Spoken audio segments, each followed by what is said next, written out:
Ok, pessoal, vamos gravar mais um vídeo sobre a psicologia analítica do Dr. Carl Gustav Jung, sobre a psicologia profunda, a psicologia complexa, a psicologia do inconsciente. O tema que vamos abordar é um tema importantíssimo, é um tema atípico para a psicologia normal, a psicologia geral. O tema é a sincronicidade. A sincronicidade, o que é isso? O que é sincronicidade? Pessoal, a sincronicidade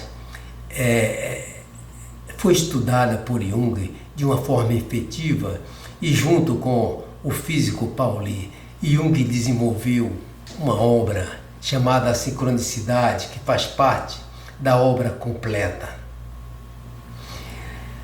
Jung introduziu o conceito de sincronicidade como uma interconexão. Pessoal, a sincronicidade é uma interconexão entre eventos externos e estados internos da psique, que a causalidade entre relação causal aparente, isso transcrevendo a mera coincidência causal. E se trata de um princípio de relações acausais. Pessoal, relações acausais, não causal. Jung publicou esse tema, pessoal, sincronicidade, pela primeira vez, juntamente com um ensaio do famoso físico detentor do Prêmio Nobel da Física, professor Pauli. Haja vista que se trata de um tema que iria revolucionar a ciência. A teoria da sincronicidade, pessoal, mostra-nos a existência de conexões entre os conhecimentos da moderna física e a psicologia analítica. Um campo pouco explorado e de difícil acesso à realidade. Isso por se tratar de fatos acausais. A ciência totalmente voltada para fatos causais, nós sabemos. Jung contraria a visão convencional de causalidade, afirmando, com exemplos de alguns eventos, não estão apenas conectados linearmente, mas também simbolicamente. Sobre o tema sincronicidade, Jung descobre sobre fatos determinados pelos instintos ou pelos arquétipos e que não podem ser compreendidos mediante o princípio da causalidade. A sincronicidade, como um princípio de conexões acausais, mostra a existência de conexões entre os conhecimentos da moderna física e a psicologia analítica do Dr. Carl Gustav Jung. Versa sobre fatos determinados pelos instintos ou pelos arquétipos. Ambos estão no inconsciente coletivo e não podem ser compreendidos, pessoal, mediante o princípio da causalidade. Trata-se, pelo contrário, de coincidências significativas que traz uma nova dimensão à compreensão científica. Essa nova dimensão, a compreensão científica, surgiu por conta de uma lacuna, pessoal, que impossibilitava a compreensão da conexão entre os fatos externos e o estado interno da psique, que foi detectada por Jung em sua longa experiência com seus pacientes. Chamou a atenção, pessoal, todos esses processos, chamou a atenção de Jung a quantidade imensa de pessoas que tinham experiências desta natureza e como este segredo era cuidadosamente oculto. Esses problemas tinham uma razão de ser, não somente científica, mas também humana para Jung. Nesse contexto ainda, pessoal, sabemos que o objetivo do método científico experimental é constatar a existência do método científico experimental é constatar a existência de acontecimentos regulares e que podem ser repetidos.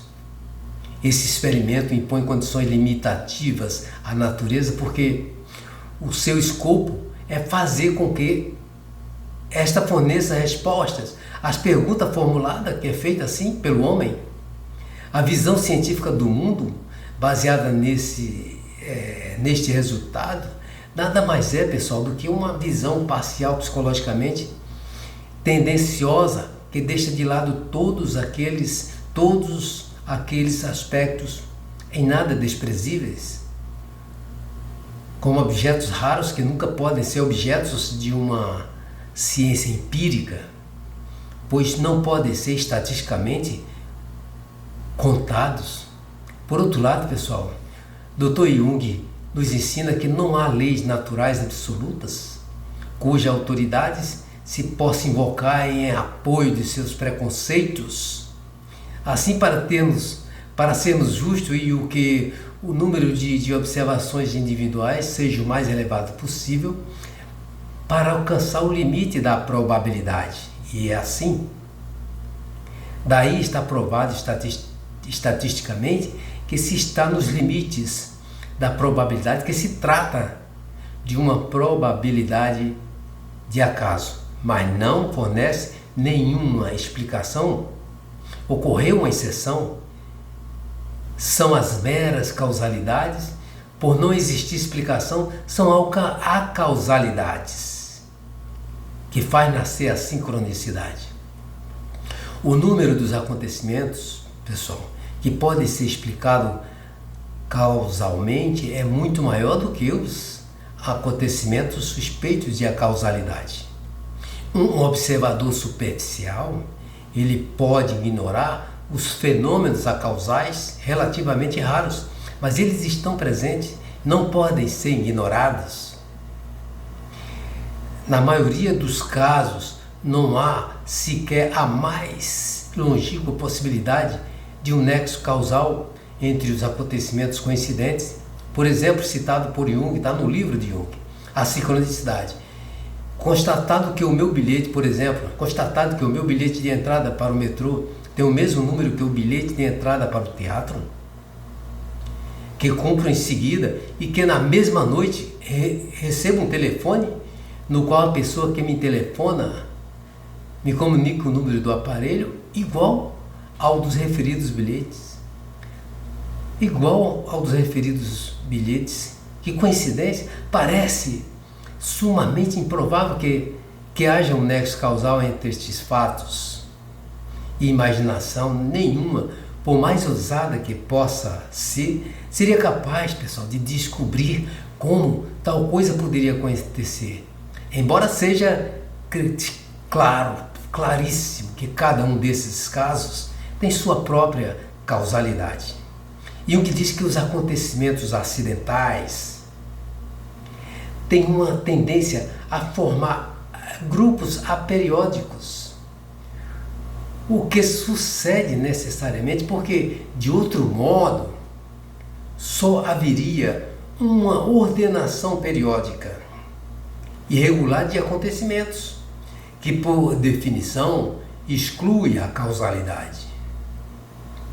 Por isso, pessoal, não se pode falar de causa e efeito, mas de uma coincidência no tempo, uma espécie de contemporaneidade.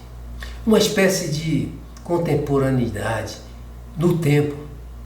Isso por conta desta simultaneidade. Jung escolheu o termo sincronicidade para isso, para designar esse fator hipotético de explicação equivalente à causalidade. Daí ele considerou a sincronicidade como uma relatividade do tempo e do espaço, condicionada psiquicamente. O espaço e o tempo, citado por Jung, são coisas muito duvidosas. Só se tornaram um conceito fixo com o desenvolvimento espiritual do homem, graças à introdução do processo de medir Em si, o espaço e o tempo, pessoal, consistem em nada, são conceitos hipostasiados, nascidos da atividade discriminadora da consciência e formam as coordenadas indispensáveis para a descrição do comportamento dos corpos em movimento, ou não? É isso que diz o Dr. Carl Gustav Jung. São de origem essencialmente psíquica. O espaço e o tempo são propriamente aparentes dos corpos em movimentos.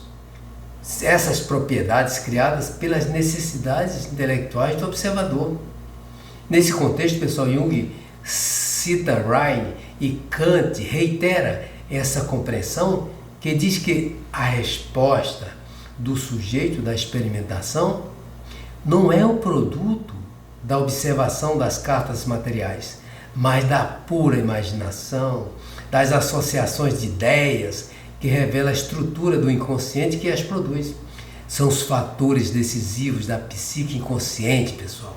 São os fatores decisivos da psique inconsciente, que são os arquétipos que constituem a estrutura do inconsciente coletivo. Os arquétipos, como sabemos, representam uma psique idêntica em todos os indivíduos e não podem ser percebidas diretamente. Ao contrário dos fenômenos psíquicos perceptíveis, por isso Jung o chamou de psicóide, por ser uma camada profunda do inconsciente, que é inacessível à consciência e tem propriedades semelhantes ao mundo orgânico. São padrões universais de comportamentos responsáveis pela organização dos processos psíquicos inconscientes. Pessoal, em todos os indivíduos existe tantos quantos existirem nos quatro cantos do mundo. Então, tantos quantos fatos existirem, existem de arquétipos. Os arquétipos têm uma carga específica, desenvolvem efeitos luminosos que se expressam como afetos. O afeto que perturba o homem absurdamente. O afeto produz baixa de nível mental parcial. Ao mesmo tempo, o afeto eleva um determinado conteúdo a um grau supranormal de luminosidade. É por aí que o afeto retira também tal quantidade de energia de outros conteúdos possíveis da consciência, a ponto que estes se tornam obscuros e inconscientes. Pessoal, o problema da sincronicidade, nosso tema, a sincronicidade, ocupou muito tempo nas pesquisas realizadas por Carl Gustav Jung, o pai da psicologia analítica, sobretudo a partir dos meados dos anos de 1920, quando investigava os fenômenos do inconsciente coletivo. Carl Gustav Jung se deparava constantemente com conexões que não podia explicar como sendo eventos de acaso. Eram coincidências de tal modo que ligava significativamente entre si, que concomitantemente causavam representavam um grau de improbabilidade que seria preciso exprimir mediante o número astronômico. Jung teve sua experiência mais acentuada com seus pacientes durante as análises. Jung cita uma experiência de sincronicidade única no set terapêutico com uma paciente, que também, pessoal, esse exemplo está no livro Sincronicidade de Jung. Ele diz que no momento crítico do tratamento de uma jovem paciente dele, quer dizer, ele teve um sonho. Uma jovem paciente que ela teve um sonho no qual recebia um escaravelho de ouro de presente. E no sonho dela, enquanto ela contava o sonho no set terapêutico, lá no consultório de Jung, ele estava sentado de costas para a janela fechada e de repente, pessoal, escutou um ruído por trás dela, como algo que batesse de leve na janela. E Jung se voltou para a janela e viu, coincidentemente, um inseto alado se debatendo ao lado de fora, contra a vidraça da janela. Aí ele decidiu abriu a janela e apanhou o inseto em pleno voo.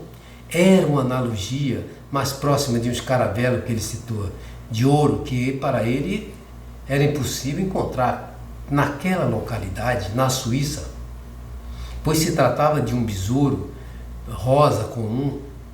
Desde então, jamais Jung esquecera outra experiência semelhante. Jamais acontecer outra experiência. Nunca mais. O sonho de sua paciente permaneceu como um caso único em toda a sua experiência, cita Jung na sua obra A Sincronicidade. A Sincronicidade é um livro da obra completa. O caso da paciente, pessoal, que eu citei, o caso da paciente era extraordinariamente difícil de tratar.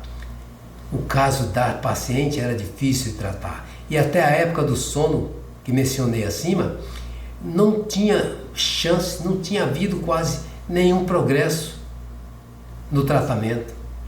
O motivo principal da paciente era o seu ânimo, o ânimo da paciente, que era obeso de filosofia, abarrotado, aferrando-se tão rigidamente a seu próprio conceito de realidade, que essa paciente, que mesmo os esforços de 3 médicos por que ela passou, Jung era o terceiro, não foram capazes de atenuá-lo, para diminuir a situação da paciente. Era necessário, evidentemente, um acontecimento de natureza irracional que nenhum analista teria condições de produzir. O único resultado, como sabemos, como vimos, é que o sonho conseguiu. Assim mesmo foi ligeiramente perturbar a atitude racionalista de sua paciente, de um ânimo obeso. Então, pessoal, quando o escaravelo penetrou voando na realidade dos fatos, o ser natural da paciente pôde romper a couraça da possessão do ânimos. E o processo de transformação que acompanhava o tratamento tomou pela primeira vez um rumo certo. Qualquer mudança, pessoal, essencial na atitude do paciente significa uma renovação psíquica que vem quase sempre acompanhado de renascimento nos sonhos, nas fantasias do paciente. Neste caso específico que eu falei, o escaravelo é um símbolo clássico de renascimento. Daí se conclui que o fator emocional desempenha um papel importante no experimento. A afetividade, porém, repousa de forma efetiva nos instintos, cujo aspecto formal é justamente o aspecto. É um caso de sincronicidade porque a simultaneidade é imediatamente manifesta. No entanto, pessoal, outro caso citado por Jung, um dos pacientes de Jung, homem de 50 anos, ele contou certa vez, no decorrer de uma conversa, que por ocasião da morte de sua mãe e também no decorrer da morte de sua avó, um grande número de pássaros reuniu-se coincidentemente do lado de fora, de frente à janela da câmara mortuária. Uma narrativa, pessoal, semelhante à que eu ouviria mais tarde, de uma vez, da boca de outras pessoas. Pessoal, se tal evento tivesse ocorrido em sonho, seria interpretado como uma sincronicidade. Pois no Antigo Egito, Jung diz que a alma era concebida como um pássaro, que se trata de um símbolo arquetípico, mas não houve um fato externo em coincidência com um estado interno da psique. Não houve, então não é sincronicidade. Por isso não indicado. Não houve a simultaneidade imediata manifesta, ou seja, um fato externo em coincidência, não houve coincidência com um estado interno da psique. Houve um caso que houve a coincidência, mas não com o fato interno da psique.